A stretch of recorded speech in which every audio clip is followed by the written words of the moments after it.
Hey everyone, welcome back to the Simply Smarter podcast. How's it going? Well, I don't know how they're doing, but I'm doing great. Okay, How are you, I like Jill? it. I'm good. The sun is out currently. It's not raining. It's kind of hiding again. Yeah. But you're right. It was peeking through. It's been not raining downpouring. too much. Right. That's my point. That's the win. That's it.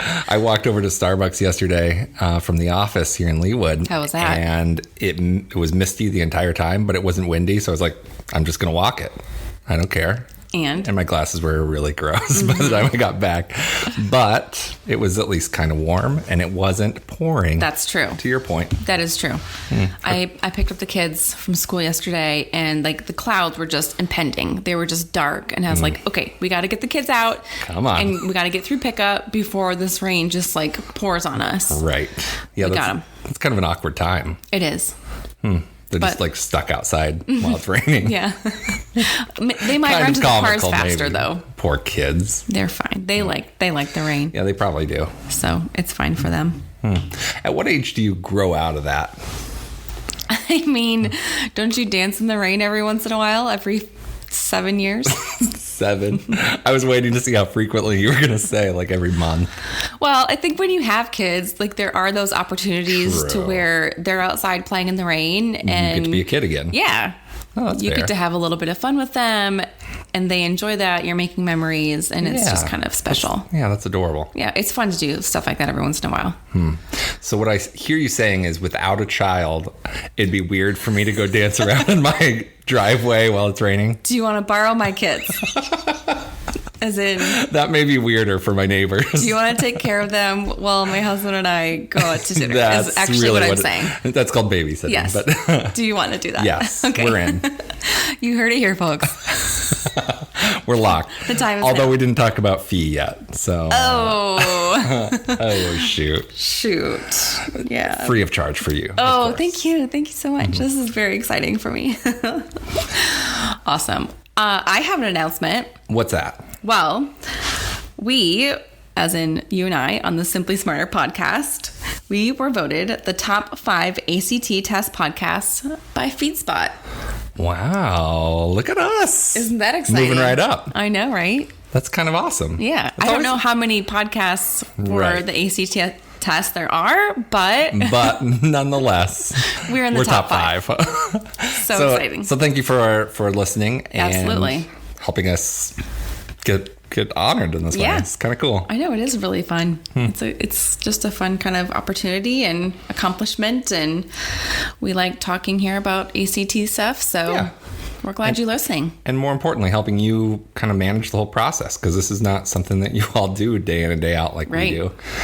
So I think we have some good knowledge that we can share and kind of make the process a little easier for y'all. Absolutely. Speaking of making the process easier, today on the podcast, we are actually going to be talking about what to look for, what to start planning for, what to start doing the summer before your junior year. So between sophomore year and junior year, what does that look like? What steps should the students be taking or parents be helping with, and what that looks like? Yeah, school's out soon. Can Yeah. you believe it? I think seniors are done. Yeah, some are. And then I know some have finals this week, but some are out on Wednesday, like done on Wednesday. so weird. My kids get out at noon on Thursday. Yikes. So Wow. summer is almost here for them. That's awesome. I think they're ready. I think everybody's ready. Yeah. I mean, Right. thinking back to how the year started, it was just so chaotic and unknown still. There's still that unknown element of Right. 2020. Like, what does school look like? So we kind of made it through the first half into 2021. 2021 seemed like it was running a lot more, smoothly Smoothly, than yeah. 2020 for sure. And now we're just kind of wrapping that up. I know. With a bow. And moving on. Yeah. Yeah, exactly. Keep going. Right. I'm excited for I'm working with quite a few juniors right now, and I'm excited for them to be finished and get to call themselves seniors at some point in the very near future. Yeah. And there's a lot of fun things that are going on in that time frame. So I have fond memories of the summer before senior year and I do too. into senior year. So what did you do the summer between your sophomore year and junior year? What did I do? That's what we're talking about Yeah. specifically. So let's talk about that summer. Okay. So that summer for me, man. If you can remember I know. way back when. I can't think back 10 decades. No, not really. Just 10 years ago. 3-ish. Just kidding. 2-ish. Crazy. So that summer I was playing baseball. I played for my high school team, and then I also competed on a team for the entire state of Colorado. Oh, wow. I made an all-star team, and we went and traveled, and we played in Bull's Head, Arizona. Oh, my. And we played against all the regional teams. So California was there, Fun. and Nevada, and Utah, and we ended up winning. We ended up finishing second in that tournament, so we didn't go on to the whole national thing. But it was really fun. It was a 16 to 18-year-old team, and I was the only 16-year-old, so it was kind of intimidating. Wow, Caleb, look at you, all-star. And so that was my big memory from that summer. And then from there, it was just kind of normal. Yeah. I didn't have a job at the time. Yeah. You were too busy being I was too busy baseball playing ball. Player, killing it. Yeah. What did you do during that summer? That's a great memory, by the way. It was good. I'm glad you have that. I worked, I think. Did you? I mean, yeah, nothing specifically stands out between that summer between sophomore and junior year, but I just remember I worked a lot at Shopko. Okay. Which is kind of like a Target for the Midwest. And I did that quite a bit, and then just hung out with my friends, babysat. So just worked a lot. That's awesome. Yeah. Hung out with friends. We went to the lake. There was a couple of my friends that had lake cabins. So there was a lake like 5 minutes from our town. So we would go out there and just hang out. That's fantastic. It was fun. It was just chill. You're right. Just, no stress. Right. Just kind of doing your thing. That's awesome. Learning some responsibility, maybe. Exactly. Yeah. With some work. Thinking about college, but I already knew where I wanted to go. So sure. At that point, it was like, I don't need to figure out which college I want to go to. I already know. Yep. So that stress. That's low stress for you. Yeah. That's great. Yeah. Yeah. So it was fun. You're on the ball, Jill. Yeah, totally. We totally are. Very nice. So what are some things that, again, we still want these students to have memorable and fun summers, right? But I think that there are some things that we would recommend from our side that could just make the next 2 years a little bit easier.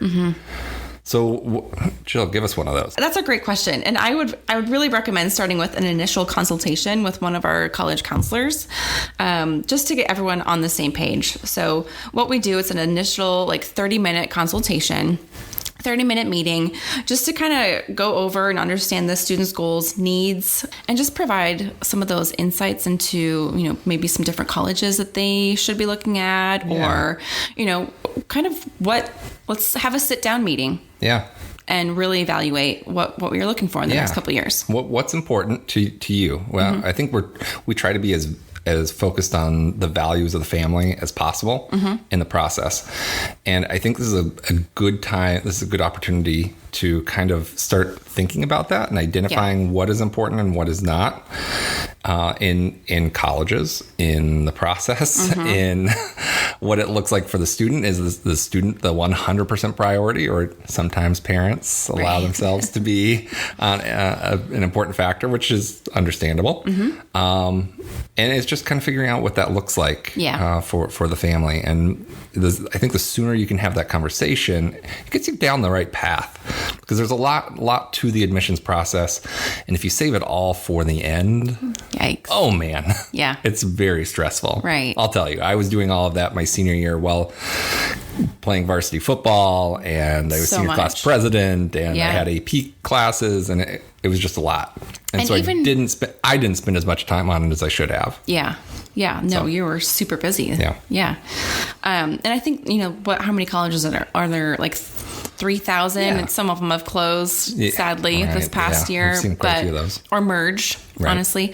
But even if you can, narrow down what you're looking for in a college, do you want a state school? Right. Do you want a private school? Do you want a really big school? Would you rather have a small school? What are you looking for? Yep. If you could kind of start thinking about that, that's going to save a lot of time. Yeah, for sure. And I think the other piece of that, there are so many, not only just so many colleges, but there are so many careers, Yeah. right? I don't remember the exact stat, and the funny thing, like 80% of stats are made up on the spot. Like, Oh, well, 80%, I don't know. okay. So Maybe it's 90. Maybe it's 80. I don't know I don't remember the actual statistic behind this, but like a large number, 40, 50, 60% of jobs that exist now didn't exist like 15 years ago. I totally believe that. And the same thing's going to hold true for the future. So kind of keeping your finger on the pulse of different careers can make a big difference, because there are literally thousands of careers out there, and most high school students are aware of a handful, right? Oh, yeah.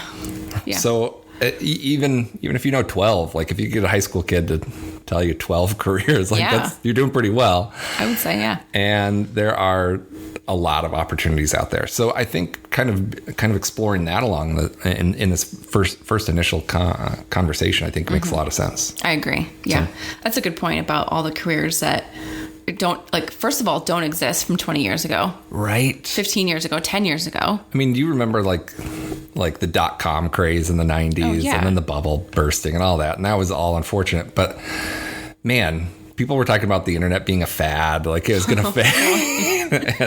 And then now. Here we are 25 years later. And to your point, people are building mansions because they're influencers, right? Like that's all they do. Truth. Yeah. They sell clothing and items, different things, beauty, all the things.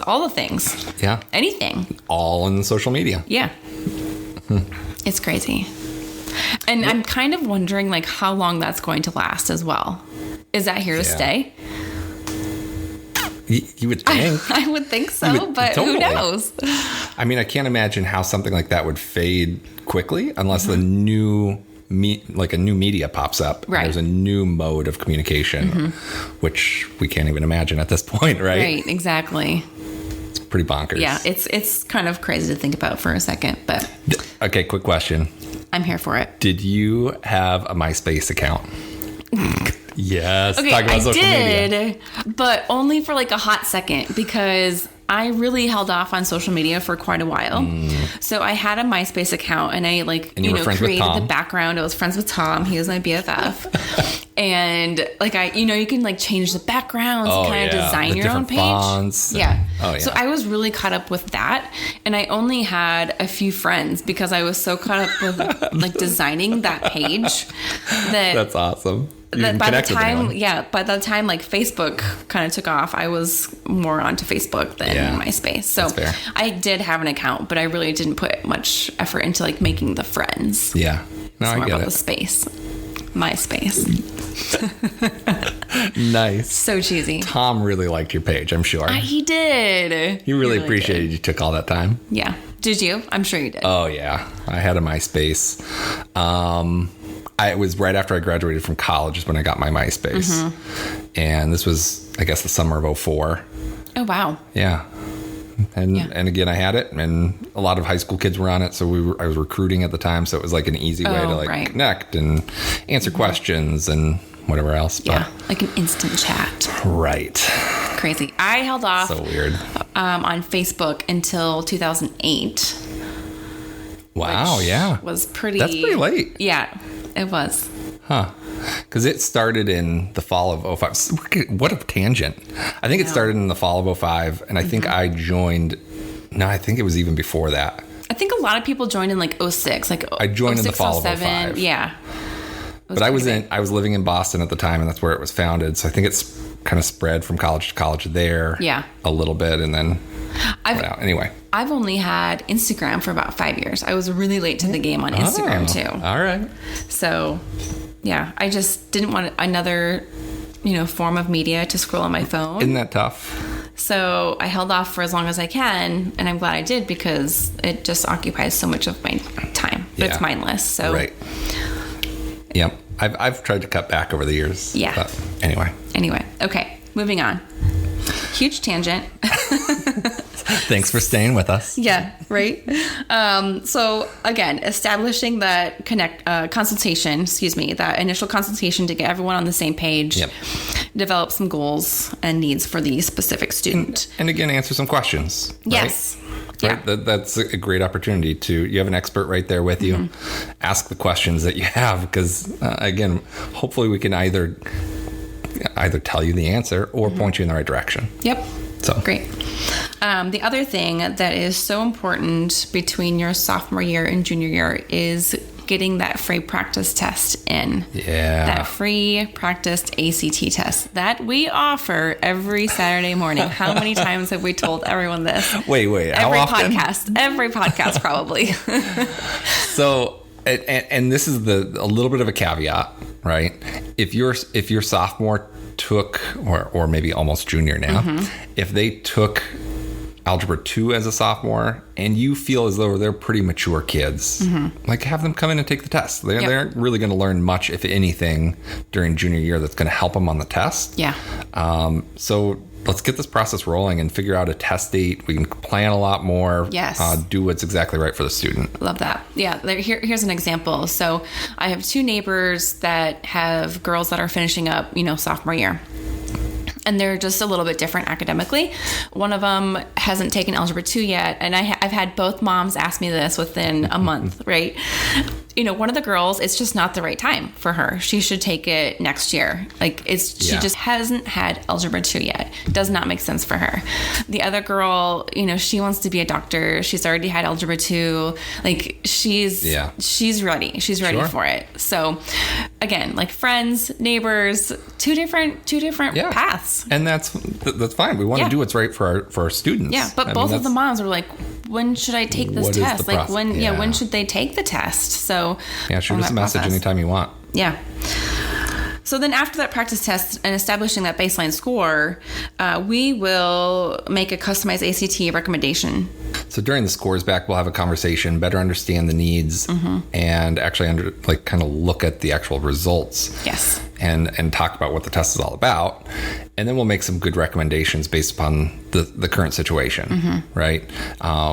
And again, we try to do everything as intentionally as we possibly can and customize to the student. Yeah.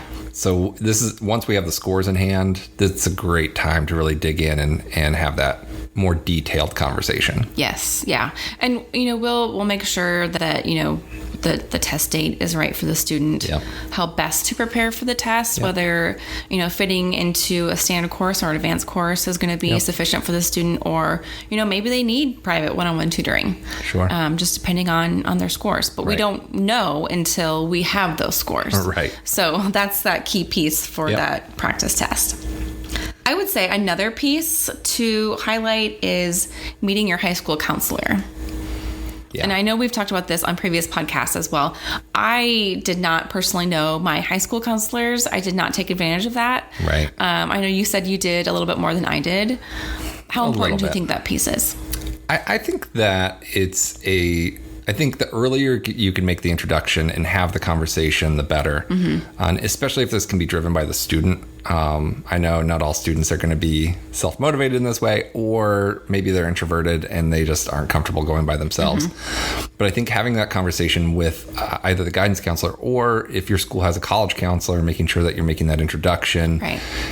Just trying to get on their radar. Right. Anytime you can have as many people on your side moving in one direction, the better. And it could come down to, again, if you've actually met with these individuals, maybe you stand out a little bit more and they're going to give you just a little bit better recommendation than somebody else, or whatever it may be down the road. Right. And maybe you don't have to meet face to face right away. I know you mentioned that introvert piece. Yeah.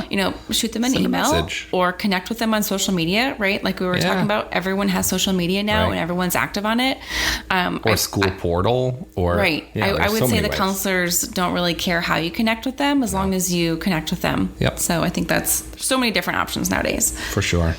And again, I think some of this is going to be naturally happening as kind of paths for courses kind of start diverging even more later in the high school career.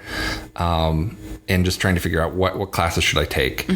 Now, again, this would be a great conversation with your counselor, but we don't recommend a student just take all AP tests or all AP classes, just take all the AP classes, right? We want you to find a balance, find the courses that most interest you. Don't overwhelm yourself. Sometimes we get the question, should you get an A? Is it better to get an A in a regular class or a B in an AP class? And the right answer is an A in an AP class if you're looking at a selective or highly selective school, right? So at that point, you want to make sure that you are not overextending yourself. You're striking the right balance for the semester. So yeah, I love that. That's a good piece. And then our extracurricular activities. So here's a question for you. Are colleges more impressed with students who have a handful of activities for multiple years, say, 3, 4, 5 activities for, all, 3 years, 4 years, as opposed to, 10 different activities, 10 different clubs that they're in for 2 to 3 to 4 months at a time? That's a great question. I think if colleges see maybe freshman and sophomore year, you're kind of dabbling and you're figuring out what you're interested in. But by junior year, hopefully you've found some things that you love and that are a good fit. And then you're starting to stick with it. So I think kind of a little bit of a mixture. Yeah. I think it's tough to jump into something and love it right off the bat. And it's the only thing you've tried, right? So right. Sometimes you have FOMO. Yeah. Right? Welcome to my life. But I would recommend kind of testing out, figuring out the things that do make sense as an underclassman, and then as a junior and senior year, really dig in and start taking some leadership roles. I think that's the piece that really stands out when applying to colleges is when the student is not only involved and dedicating their time and energy and consistently, but also taking that next step. Yeah, that's a really good point. Peers.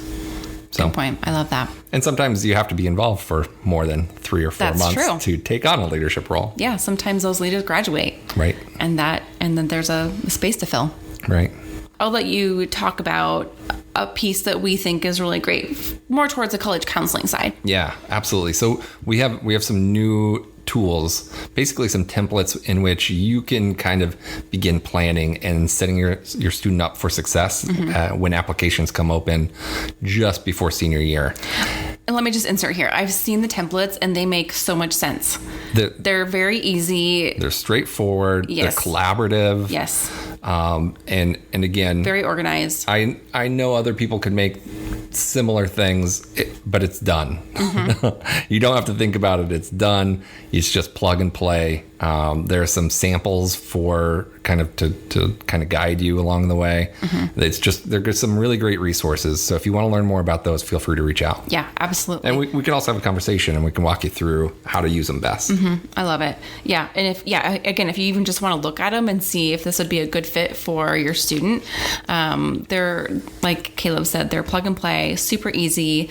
It just kind of organizes everything that the student is taking for classes and activities and, down to teachers and grades. And it just makes sense. Yep. Makes sense. And maybe the most important piece, and here's a little sneak peek, but like making sure you're taking notes on a lot of these different pieces. Oh, right. Because when you go to ask for references, guess what? If you have some notes and you have some good ideas, you have the people right there, it's easy. It's basically done for you, and you can just make the process much more smooth. Awesome. Love it. And I think the very last piece, right? And we kind of talked about this towards the beginning, but let's have some fun. Like this year has been so stressful, and just the mental health of everyone has just been such a struggle. So let's have a nice time. Let's have fun. Enjoy hang out yourselves. with your family. Hang out with your friends. Yeah. Don't stress out too much. Get outside. Do something active. Yes. Go to the beach. Go to the lake. Go to the pool. Right. Wear your sunscreen. Of course. Go on family vacation and enjoy. Unplug. For sure. I think present. that's pretty important. Yeah. I've definitely learned that about myself. I need to get out to the golf course more frequently than I do. Yeah. Just because it's a good release and I get to take a good deep breath. So absolutely. I love just, in the afternoon, grabbing a cup of coffee, iced coffee in the summer with a book, and just going out on my patio for even just a half an hour and just relaxing. That sounds nice. It's very nice. Just in nature, listening to the birds chirp. It's wonderful. That's awesome. Yeah. Very good. Perfect. All right. Well, thank you so much for listening. Thank you for taking the time out of your day to listen to our podcast. We appreciate you. We appreciate all of our listeners. And if you haven't subscribed, please do. swipe up and subscribe. And if you want to give us a 5-star review, we would love it. Yeah, of course. So great. All right. Well, we'll see you next week. All right. Thanks, guys. See ya. Bye-bye. High school can be tough. We'll help you navigate some of the areas you need help with, including the college preparation process, by providing advice for families. Every student is different and has a unique path. That's why we created this podcast. Our innovative and intentional approach builds confidence in the individual student. Listen each week to find out how students can score better on college placement tests with techniques and methods that build confidence, beat test anxiety, and identify strengths within each student. You're listening to Simply Smarter with hosts Caleb and Jill. Check out our blog at GetSmarterPrep.com for more college prep related topics.